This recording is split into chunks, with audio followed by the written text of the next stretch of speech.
ಶೋಭಾ ಉಲ್ಗ ನೋಡ್ರಿ ಮೆಂತೆ ಪಲ್ಯ ಮಾಡಿಬಿಟ್ಟಾರ ನಮ್ಮ ಮಮ್ಮಿ. ಸಾಂಬಾರು ಮಾಡಿಬಿಟ್ಟಾರ. ವಿಡಿಯೋ ಮಾಡೋದಾಗಿಲ್ಲ. ಇವತ್ತು ಮುದ್ದೆ ಮಾಡ್ಯಾರ ನೋಡ್ರಿ. ಇನ್ನು ಮಾಡ್ತಿದಾರ, ಮುಗಿಸ್ತಿದಾರ. ಈಗ ನಮ್ಮ ಚಿಂಟು ನೋಡ್ರಿ ಹೆಂಗೆ ಕೂತಾನ ಮ್ಯಾಲ. ಇವತ್ತು ಇನ್ನೊಂದು ಸಲ ಮಾಡಿದಾಗ ಮುದ್ದೆ ನೀಟಾಗಿ ತೋರಿಸ್ತೀವಿ ಹೆಂಗೆ ಮಾಡ್ಬೇಕಂತಂದು. ಇವತ್ತು ಬೇರೆ ಕೆಲಸ ಮಾಡ್ತಿದ್ವಿ ನಾವು. ಇದು ಅಡುಗೆದು ವಿಡಿಯೋ ಮಾಡೋಕ್ಕಾಗಿಲ್ರಿ. ನೋಡ್ರಿ ಇಲ್ಲಿ ನೋಡ್ರಿ ಹೆಂಗೆ ಕುಂತಾನ ನೋಡ್ರಿ ನೋಡ್ರಿ ನಮ್ದು ಶೋಭಾ ಉಲ್ಗ. ಇವತ್ತು ಕಡಲೆ ಹಿಟ್ಟಿನ ಪಲ್ಯ ಮಾಡ್ತಿದ್ದೀವಿ ನೋಡ್ರಿ. ಹಂಚಿನಾಗ ಭಾಳ ಇಷ್ಟ. ಸ್ವಲ್ಪ ಎಣ್ಣೆ ಹಾಕ್ಬೇಕ್ರಿ. ಸಾಸಿವೆ ಜೀರಿಗೆ ಹಾಕ್ಕೊಂಡೀವಿ, ಮತ್ತು ಮೆಣಸಿನ್ಕಾಯಿ ಮತ್ತು ಉಳ್ಳಾಗಡ್ಡಿ ಇಷ್ಟು ಹಾಕ್ಕೊಂಡು ಫ್ರೈ ಮಾಡ್ಬೇಕ್ರಿ. ಆಮೇಲೆ ಟೊಮೆಟೊ ಹಾಕ್ಬೇಕ್ರಿ. ಇಲ್ಲಿ ಹಾಗೆ ರೊಟ್ಟಿ ಇಟ್ಕೊಂಡ್ರಿ. ನಮ್ಮ ಚಿಂಟು ಎದ್ದನ್ರಿ. ಮೆಣಸಿನ್ಕಾಯಿ ಟೊಮೆಟ ಎಲ್ಲ ಹುರ್ಕೊಂಡಿವೆಲ್ಲ. ಆದ್ಮೇಲೆ ಸ್ವಲ್ಪ ನೀರು ಹಾಕ್ಬೇಕ್ರಿ. ನೀರು ಹಾಕಿದ್ಮೇಲೆ ಸ್ವಲ್ಪ ಅರಿಶಿಣ, ಸ್ವಲ್ಪ ಉಪ್ಪು ಹಾಕೋಬೇಕ್ರಿ. ಉಪ್ಪು ಅರಿಶಿಣ ಹಾಕ್ಕೊಂಡು ಸ್ವಲ್ಪ ಕುದಿಸ್ಬೇಕು. ಕುದಿಯೋ ಟೈಮ್ನಲ್ಲಿ ಈ ಕಡಲೆ ಹಿಟ್ಟು ಹಾಕ್ಬೇಕು ನೋಡ್ರಿ. ಕಡಲೆ ಹಿಟ್ಟು ಹಾಕಿ ತಿರ್ಸ್ಬೇಕ್ರಿ. ಕಡೆ ರೊಟ್ಟಿಗೆ ನಾದ್ಕೊಳಕತ್ತಾರ್ರಿ ನಮ್ಮ ಮಮ್ಮಿ. ಚಿಂಟು ನೋಡ್ರಿ ನನ್ನ ತೊಡೆ ಮೇಲೆ ಹೆಂಗೆ ಮಕ್ಕೊಳಣ.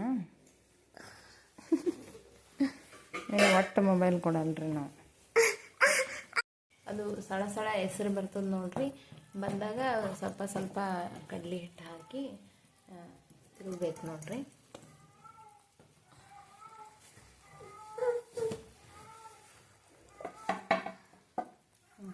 ತಿರುಗಬೇಕ್ರಿ. ಹೂವು ಬೇಕು ಬಂತು ಚಿಂಟು. ಮಾವ ಮಾವ ಅಲ್ಲತ್ತದ. ಬೇಕು ಬಂತು ಬೇಕು ಹಂಗೆ ಬಂತು. ಹೆಂಗಂತದ ಮಾವ ಮಾವ ಹೇಳ. ಮಾವ ಮಾವ ಅಂತದಲ್ಲ. ಹೂವ ನೋಡ್ರಿ ಹಿಂಗೆ ತಿರುಗಬೇಕ್ರಿ. ತಿರುಗಿ ಸ್ವಲ್ಪ ಗಂಟು ಆಗಲ್ದಂಗೆ ತಿರುಗಬೇಕು. ತಿದ್ಮೇಲೆ ಚೆನ್ನಾಗಿ ಆಗ್ತದ್ರಿ.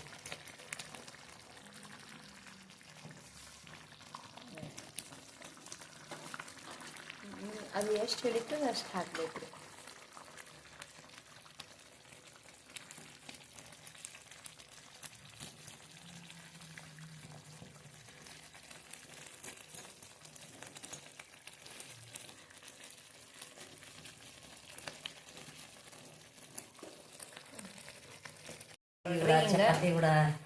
ಎಲ್ಲ ಕೂಡ ತಿನ್ಬೋದು.